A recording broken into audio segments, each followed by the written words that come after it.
Okay, my name is Jim Griffin, and my wife Ruth comes here to the VNA Recreation Center. Can you tell me about Ruth? Well, we met, I think 1996 at boat night, and married 2 years, 2 years later. Well, we met in the University of Michigan, so he was in the percussion section, and I always had a penchant for percussion players, and I was in the flute section, and I could see the percussion all the time, and one thing led to another, and we started dating, and we've been married over 50 years, so it's lasted. He went overseas, and he was in Germany. And he was there for about 1.5 years, I think. And then he was there when the war ended in 1945. The one that had the big gun and he was always strutting around, that was the general he was with. It was Patton. He was with Patton's Third Army when they were going through and cleaning up afterwards. And he went through Buchenwald and all that type of thing. Came back with pictures from there. And I donated them to the Jewish memorial in Farmington. My name's Linda Santoni, and my brother's name is Hal. He is my older brother, and he's 10 years older, 67 years old. And we were not close growing up, I guess because of the age difference. Hal had a stroke in 2009, and anything that was wrong with him vascularly just kind of went downhill, and he developed vascular dementia. It'll be 58 years this July.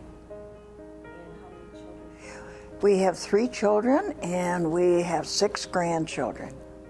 When did you first suspect that John had dementia? He was on a fire in Wyoming. They were camping on the side of a mountain on a glacier. And he called me, and he was 74, and he called me and said, "I'm coming home, something's wrong with me." When did you first notice that something was off? We were coming back from a visit to parents in Canada, and when we came off the bridge, we got on I-94, and then all of a sudden we're driving on 94 this way, going up to Fort Gratiot. And he said, "This doesn't look right. I don't see the right things around here." And I took him to the doctor, and they gave him the word test, and found out that he didn't know where he was. He was still down in Livonia. And we'd been up here for a couple of years at that time, many years at that time. We noticed the Parkinson's. We noticed the tremor. It just started small, and I didn't really notice the dementia right away, although he was forgetful, but we all are.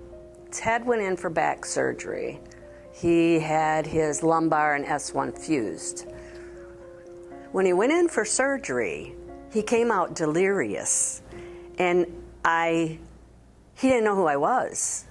It was a matter of he wasn't taking care of himself. He wasn't dressing the way he used to. Things were just slipping.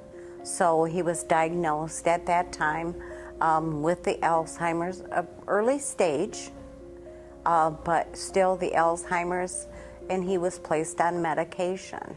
I didn't catch it until probably 9 years ago. And it was just on a freaky thing. He couldn't remember the name of the Thomas Edison Hotel. And here I'd been involved with Thomas Edison in the archaeology digs for over 10 years. And he couldn't remember the hotel, Thomas Edison.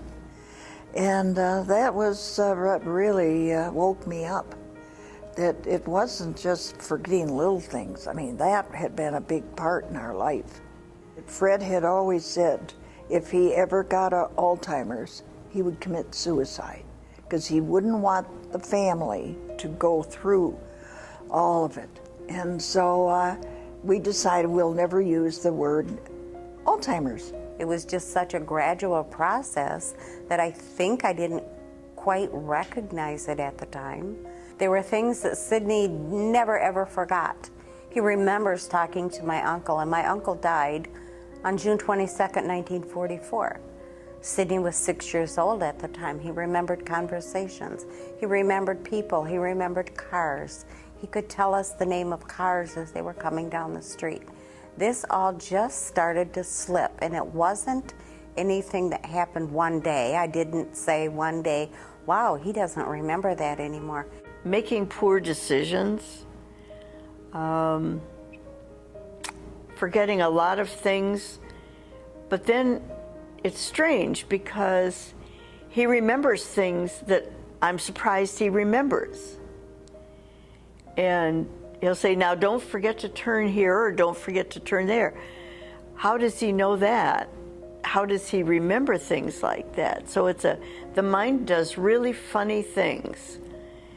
I mean, there was no one day this and the next day that. It was over a period of time. And after the diagnosis, I did a lot of research to see what was out there for help. And it turns out there's a lot, including the VNA. He doesn't belong in a nursing home. He belongs with people who love him for as long as possible. And I believe that him going to the adult day program provides me with that opportunity to help him with that. I don't see how it would be possible otherwise. I would tell you when I came in that he was having an issue. And always you would say, Ted, come on in and sit down. You know, and you did that with everybody. It wasn't just Ted, but if anybody had an issue, it was dealt with compassionately, kindly.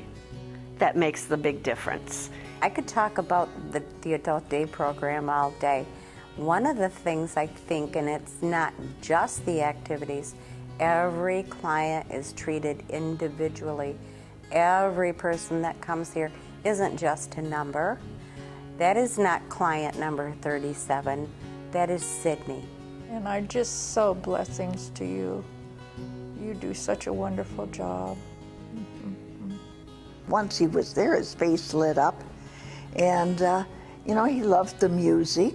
Of course, he couldn't read or write, but he loved dancing and the music and just the camaraderie with the staff and some of the residents there.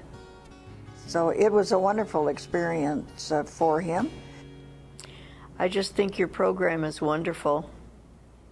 I can't say enough about it. He knows he's cared for. He knows the people love him. When I ask him, you know, we talk about our day after, you know, at dinner time, and I'll ask, oh, how was your day? You know, what'd you do today?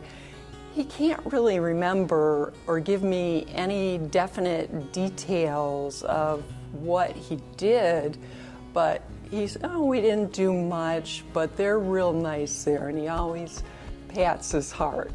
He likes it if there are a lot of women around. We hope that we can just keep going like this. He seems to be on more of a semi-plateau right now. And what the future brings, we don't know. It's a good thing we don't know, because then we might be scared. My great-granddaughter had given him a book for Christmas on jokes, and he could still joke at that time. So she sat there reading it to him at Marwood when he was in there. And she said, oh, Grandpa, this I don't think these two are too good. I read them and they aren't very funny. You know, and he was laughing with her.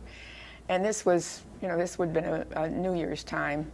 And then he died on the 16th of January. So right up to the very end, we could talk to him and everything, which was a real help. Yeah. They are always so willing to provide assistance in any way, and I am extremely grateful.